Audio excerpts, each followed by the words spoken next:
গঠন কৰিম উন্নয়ন পৰিষদ ডেভেলপমেন্ট বোর্ড আদিবাসী সকলৰ কাৰণে ডেভেলপমেন্ট বোর্ড গুৰখাৰ development board minority development board সকলো জাতি জনগোষ্ঠীৰ কাৰণে এটা ডেভেলপমেন্ট বোর্ড গঠন কৰিম যাহাতে নিজৰ উন্নয়ন নিজেই কৰিব পাৰে আজি মাইনৰিটি সকলৰ কাৰণে ভাল খবৰ এই যে বিটিআর ছুটি হৈ গ'ল এই বিটিআর ছুটি প্ৰথমবাৰৰ কাৰণে আমাৰ কাউন্সিলত কোনো কাউন্সিলত নাই কিন্তু আমাৰ বিটিআর এই কাউন্সিলত মাইনৰিটি ডেভেলপমেন্ট ডিপাৰ্টমেন্ট আমি পাবলৈ সক্ষম হৈছো গতিকে মাইনৰিটি সকলৰ ডেভেলপমেন্ট খুব স্পীডত হ'ব তো সদৌ ৰাইজ যিখিনি পাৰো ৰাইজৰ কাৰণে সেৱা কৰিবলৈ আমি আহিছো ৰাইজৰ কাৰণে কাম কৰিবলৈ আহিছো এই কথাখিনি লৈ পেলাই আপোনালোকে এতিয়া উপলব্ধি কৰক আপোনালোকে চিন্তা কৰক যোৱা 17 বছৰত যদি বিপিএফ ৰাইজৰ কাৰণে ভাল কাম কৰিলেহেঁতেন আমাৰ আজি ৰাইজে খুব সুখত থাকিব পাৰিলেহেঁতেন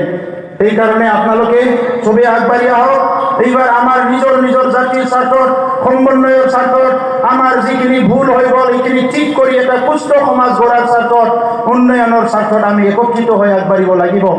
ইলেকশ্যনত তেখেতসকল ইলেকশ্যন উঠিছে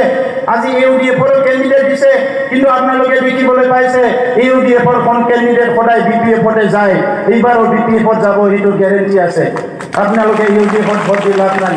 বেলেগ আৰু কোন কেণ্ডিডেট আছে বিপিএফ ইয়াত জিকিব নোৱাৰে বিপিএফৰ কেণ্ডিডেট ইয়াত কোনো কাৰণত জিকিব নোৱাৰে আপোনালোকে ভোট দি নষ্ট কৰিব নালাগে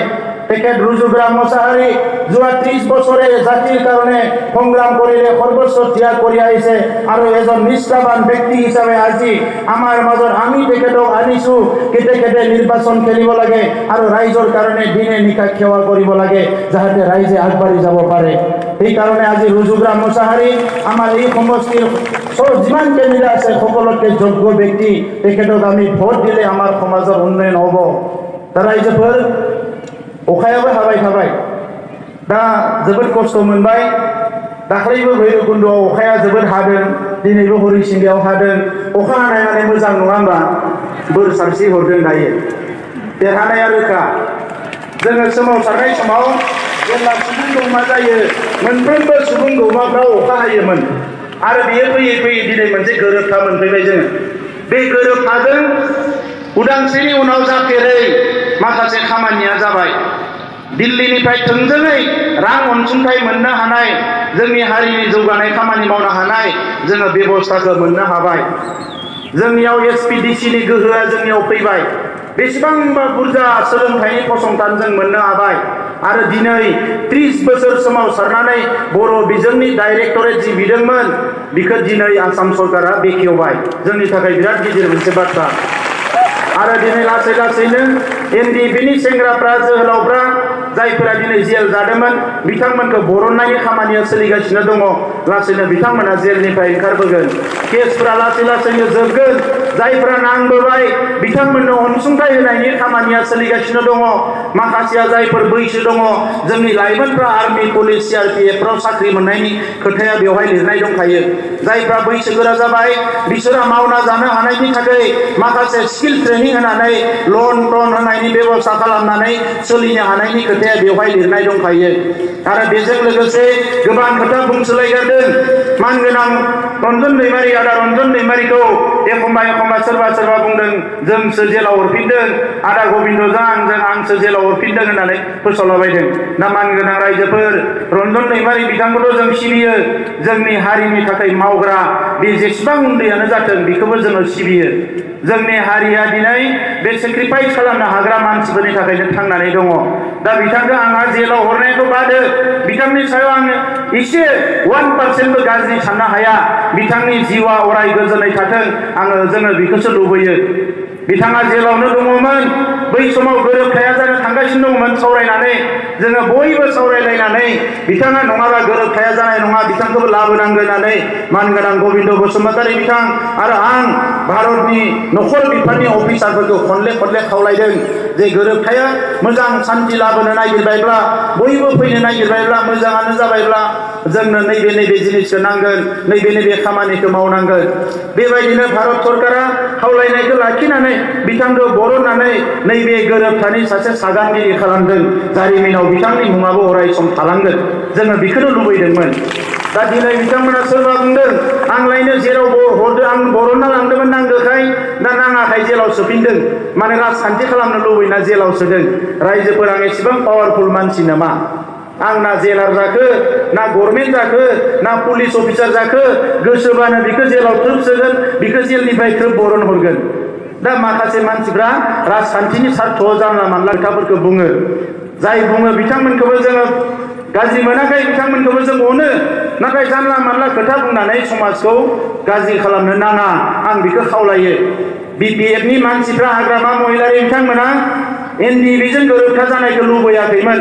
नै दाख्लैबावै नुबाय बर' कसारी काउन्सिल जानो थांबायमोन बाहेरनि बर'फोरनि थाखाय बेखौबो चन्दन ब्रह्म बिथाङा जाहोआखिसै मन्त्रि जानानै गावहा माबा मोनसे राजखान्थि लाबालाबनि खोथा साननानै बिपिएफनि महिलारि बिथांमोना नुदों आलादा रायजो मोनखाया आलादा रायजो जाखाया बे गोरोबथाया जाया आरो बे गोरोबथाखौ जानो नाङा होननानै बिथाङा नारा नाथा नाजादोंमोन दा नोंथांमोना लुबैगोन नामा जों लुबैगोन नामा दिनै सोरबाया न'आव बिसि फिसा न'नि बिमा बिफा ज' ओंखाम जागासिनो दङ नाथाय माखासे सेंग्राफ्रा बाहेरायाव थानानै पुलिस मिलिटारिजों गावथारजां जायो जों बेखौ मालाबाबो लुबैया बे गोरोबथाया जायामोनबा बे गोजोन थासारिया फैयामोनबा भुटान हाग्रायाव थाखोमानाय सेंग्राफ्रा दासिम आरो साथाम साब्रैसो गावथारजाबावगौमोन जोङो बेखौ लुबैयो नामा जों बेखौ मालाबाबो लुबैया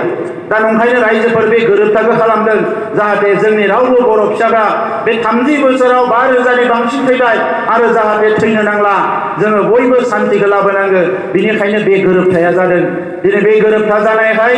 जोहोलावफ्रा सेंग्राफ्रा बयबो न' थांनानै गावनि बिमा बिफा बिब' बिनानाव बिसि फिसा संसार जानो हानायनि खोथा बाथ्रा सानलायनो हानायनि मोनसे सम फैबाय दा बेखौनो जोङो लुबैदोंमोन जोंनि समाजा जौगालांनांगोन रायजोफोर बिनि थाखायनो नोंथांमोना गोलोमदै होदों गावनि फैसा गारनानै नोंथांमोना आन्दलनाव ओंखारदोंमोन दिनै पुलिस मिलिटारिजों गाज्रि आखल दिन्थिनो जादों साजा मोनदों थेवबो नोंथांमोना ओंखाम जाहोदोंमोन एसे खोमानानै दोनदोंमोन जोथोन लादोंमोन दिनै बिनि बिनिमया मा मोनगोन बिनि बिनिमयाव नोंथांमोना मा मोनगोन सोरबा माबा होगोन नामा बिनि बिनिमयाव जोंनि हारि जौगानाय खामानिया जानांगोन बे इउनिभार्सिटि कलेजफ्रा जायोबा जोंनि गोरिब गुन्द्रा आइ आफा रायजो राजानो माबा मोनसे मावनानै होनो हायोब्ला बेखौसो जोंनि रायजो राजाया लामा नायदों कि आंनि फिसालाया जियानो जा थै थां गाबोन बर' न'खरा मोजां जाबानो जाबाय समाजा जौगाबानो जाबाय बे गासैबो खोथाखौ लानानै जेबो गोनो गोथो जानो नाङा मानगोनां रायजोफोर जाय बिथांमोना दिनै संग्राम खालामनानै हारिखौ नायबोबाय जोथोन लाबोबाय बेबायदि सेक्रिफाइस खालामबोनाय मानसिफोरखौनो जोङो नायनांगोन